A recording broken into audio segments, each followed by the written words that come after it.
Hi everyone, I'm Erica, the Culinary Educator at Edible Education Experience, and we are located here in College Park in the beautiful Emerald Lagasse Foundation Kitchen House and Culinary Garden, and we're practically neighbors with Whole Life Church. So I was really excited when Pastor Tammy called me about doing this video of unleavened bread recipe for everyone from the church to be able to make at home and participate in the upcoming communion. Here at Edible Education Experience, something that's really important to us and as part of our mission is building food confidence in the community. And that doesn't mean that you're going to come here or watch this video and become the next top chef or a master gardener, but it does mean that you can really find your place in the kitchen and the garden. Whether you're the designated stirrer or you're the best at mindful eating, you will find your spot, and I hope that you can take this recipe at home and really have fun making it and have fun sharing it with your friends and your family. So today we're making an unleavened quick bread, and I think it's really interesting to learn about the history of food, and all of our food is really intricately tied with history and the movement of peoples throughout the world and over time.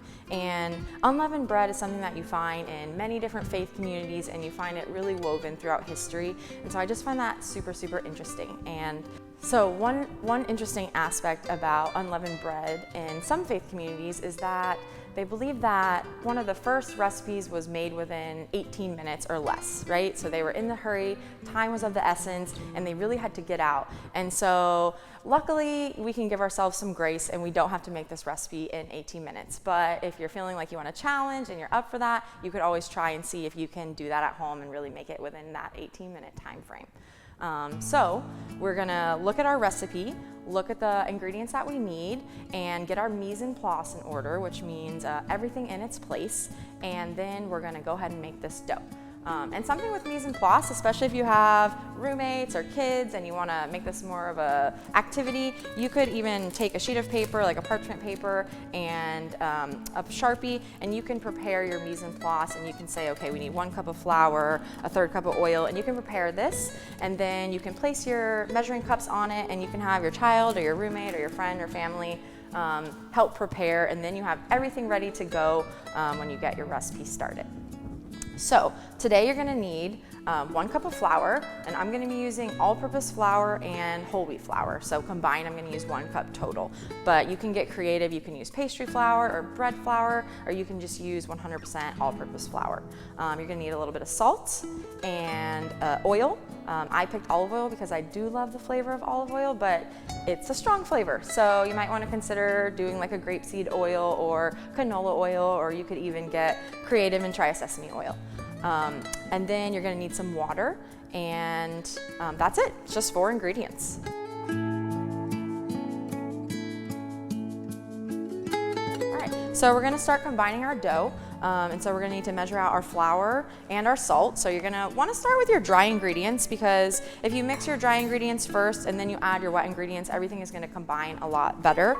So you're gonna want 1 cup of flour. And of course you can sift the flour if you want it to be really fluffy. Just make sure that you measure that full cup and not just like 3/4 in the cup, right? You wanna measure it all the way. You're gonna add that to your bowl.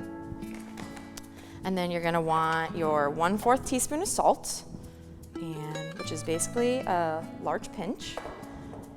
And then you're just gonna wanna mix that up. You can use a fork or swirl it around. Now we're gonna use a method called the well method. And this is really common in making doughs, or especially making pasta dough. You're just gonna make a well in the middle of the bowl here. So essentially it's a reverse volcano, as some of my students would say. And then in that well, we're gonna add the wet ingredients, and then we're going to mix, right? So I've got my 1/3 cup and my delicious olive oil.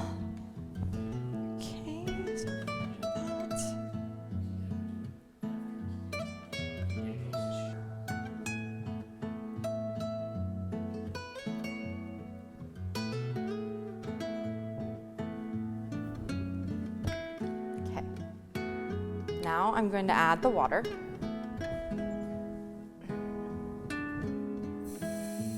Very handy. Okay, make sure you get that out. Beautiful. Okay, so And now we're gonna slowly mix up the dough. So some people just really wanna get in there, and that's totally okay. But I find that the flour will really incorporate better if you just slowly mix from the center. So you're just gonna mix very, very slowly, and it's just gonna start to incorporate in, and you don't really need to worry about scraping the sides in just yet. So making dough is a little bit of a labor of love, and even the simplest doughs take some time, and you really don't want to rush the process. So try to find a way to maybe bring some mindfulness into it and just enjoy that experience. We're always doing so many things at once, and so when you can really just do one thing and focus on that, it's so, so good for our soul and just so many things. So now I'm gonna go in, and I even like to stir the bowl, and I'm gonna just get a little bit more aggressive with my mixing before we start kneading with our hands. So everything should start to really be coming together right now. Okay. And I just love the science of dough. I find dough so fascinating because you really just take 2 or 3 simple ingredients, flour, salt, and some type of moisture, and from that you can manipulate the dough, right? You knead it or you don't knead it, you let it rest or you don't let it rest. You might add a fat to it like an oil or a butter, and based on all those variables, you can have a flaky pastry, you can have a fluffy loaf of bread, or you can end up with a flat bread or a cracker. And so I just find the science of dough very, very fascinating. All right, so this is ready to knead with your hands. Now you can knead it right in the bowl. I prefer to knead it on a nice surface like a wooden cutting board or a countertop, a clean countertop. So you're just gonna dump that out.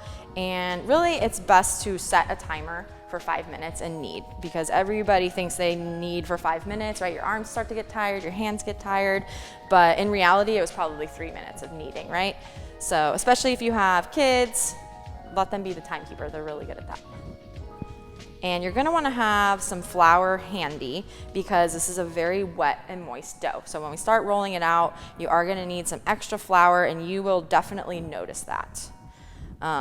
And that's another aspect of dough that really brings in that mindfulness, because you really working with your hands. So you're learning the hydration of the dough, you're learning how the gluten start to develop over time.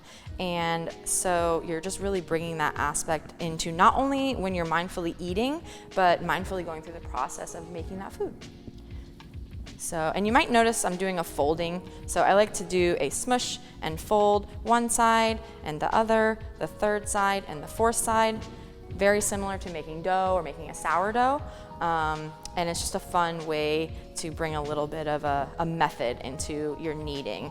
I find that a lot of my younger students really want their dough to become slime, and that can ruin some of the gluten development of your dough. So try to remind your kids if they're helping you. If they're having a good time, just let them go slime on it. But it really can help to knead it properly rather than ending up with just this very, very sticky dough. Okay. All right, so now that I've been working this dough for about 5 minutes, it's starting to get a lot fluffier, it's growing a little bit in size. It's still very moist dough, but it shouldn't be sticking to things, and it should feel very much combined and a little bit fluffier and ready to be rolled out.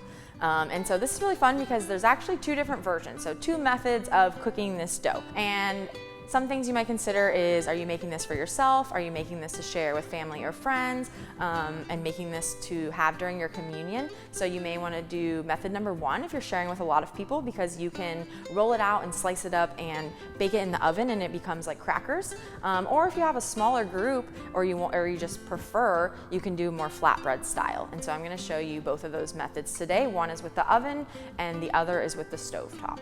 So if you're going to use the oven method, you are going to divide your dough in half. And if you're going to use the second method of the stovetop, you can divide your dough into quarters or even in fifths or sixths, so that you have, and that's going to be how many flatbreads you're going to make.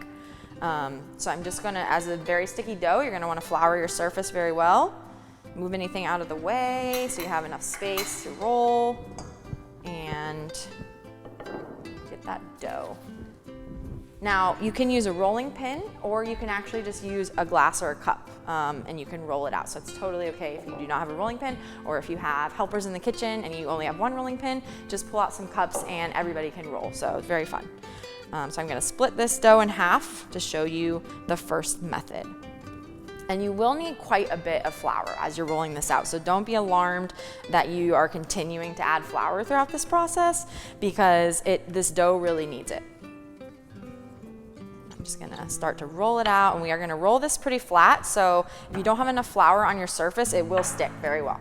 So make sure to get that flour out. Okay. It's a really nice soft dough to work with. Now, you'll see on some recipes or in other versions, they may say to just roll the whole ball of dough out, but then you end up with a large sheet of dough that's really sticky and it's really hard to work with, and it might tear and ruin your crackers. So I like to work with a smaller, more manageable piece of dough. And the flour that you add from the stickiness is actually gonna help that dough be a little bit less sticky and a little bit more stabilized for cooking. I noticed some tearing in my dough here, so I'm just gonna fold it over and add a little more flour and keep rolling it out, and that's totally okay. Which brings back to that point of really getting to know the dough, right? And these are just things that mostly take time and just practice, and making different doughs and really recognizing that it's a practice and it might turn out a little differently each time. And since we're cutting this into crackers, it really doesn't matter the shape. But you also, if you wanted to cut it into circles, you could take your cup, flip it over, and you can use that, or a cookie cutter or a pastry cutter. So it's kind of up to you on the shape and even the size. And then you can consider how thin you're rolling it out. So either way, we're rolling it out pretty thin, but you can roll some extra thin and some a little bit thicker. This is very nice and thin. So I am going to grab my knife and my cookie sheet and get it ready to go in the oven. So you're gonna wanna spray your cookie sheet. I didn't wanna use olive oil because it is heavy and it's already in my dough, so I wanted a lighter oil, canola oil. So you can think about that depending on what kind of oil you're using in your dough. So now I'm just gonna slice it into some really uneven, just lovely squares. If you are more of in the even camp, you can make your squares as perfect as you want to, right? This is another fun thing that you can get family members or kids involved. Give them a butter knife and they can go to town on this dough and make some really nice shapes. And you'll notice that the dough is dragging a little because it is so soft, but I know that the purpose of this recipe isn't to make a perfect unleavened bread, right? It's just to enjoy the process and then enjoy the reward of eating this with family and friends. Beautiful. So these are ready to go in the oven. So I'm just gonna stick those in 5 to 8 minutes, depending on, of course, how thin you rolled them out. You could even, if you did really thin, set it for 4 minutes and just check. They're gonna get puffy and crispy and brown, but of course not burnt.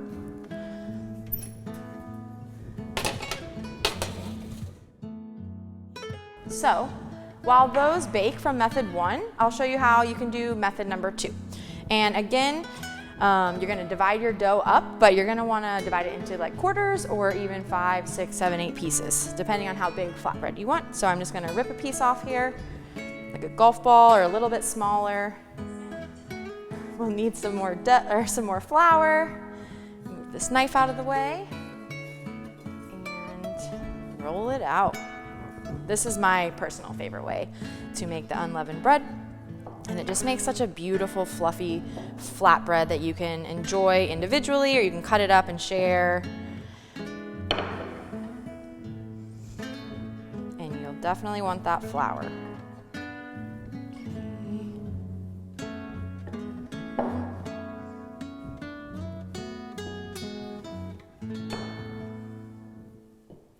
Now, you don't need to complicate this recipe at all, right? There's nothing else that needs to be added.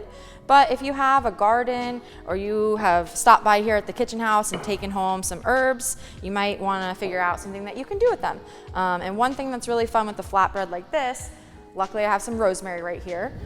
You can pick some herbs, right off your plant, and you can sprinkle those onto your flatbread, and then you can use the roller to place them and press them into that dough.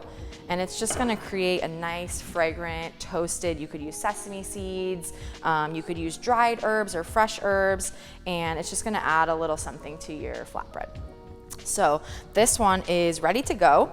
And the same with these, you can roll them out a little thinner or a little bit more thick, depending on your personal preference, but either way, it is gonna be rolled out as a flatbread, so it is thin. And then you're just gonna need a heavy bottom pot. So you can use, a cast iron skillet, a pot like this, or even just a regular skillet will work just fine. And it's gonna be on medium heat. So when you're cooking the flatbread, you're actually gonna put it in the pan for just a couple seconds, and that's gonna create kind of like a film on that side, and then you're gonna flip it. So just a few seconds on one side, and then you're gonna flip it right away. And you'll notice that it is sealing the bread, right? So it has sealed one side, now it's sealed the other side. And so I flipped it really quickly, flipped it again. Both sides are sealed.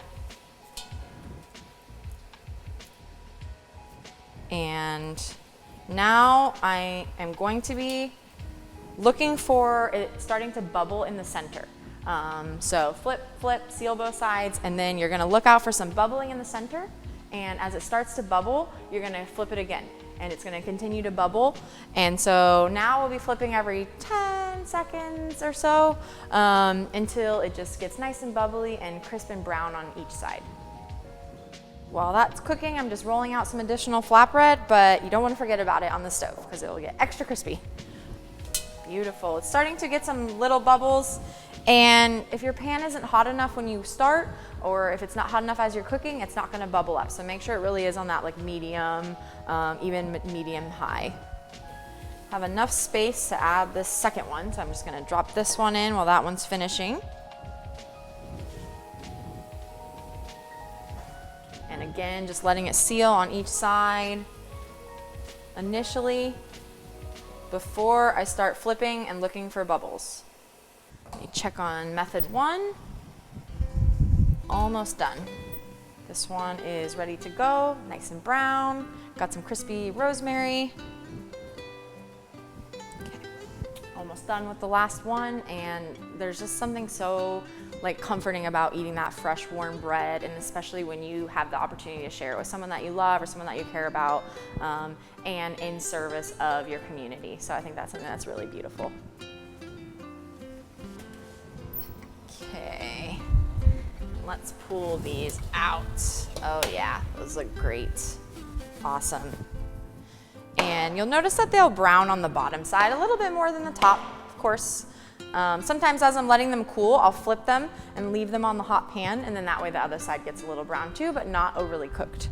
So as you can see, we have the finished product here. So our two methods to make the unleavened bread, and you can also see that I have some really messy hands from making the dough and really spending that time in the kitchen and that labor of love to make this, to be able to share with my friends and family. And so I hope that you can recreate this kind of experience in your own home and with your friends and family and here in the community as neighbors to us, Whole Life Church, right next door to Edible Education Experience. So thank you so much.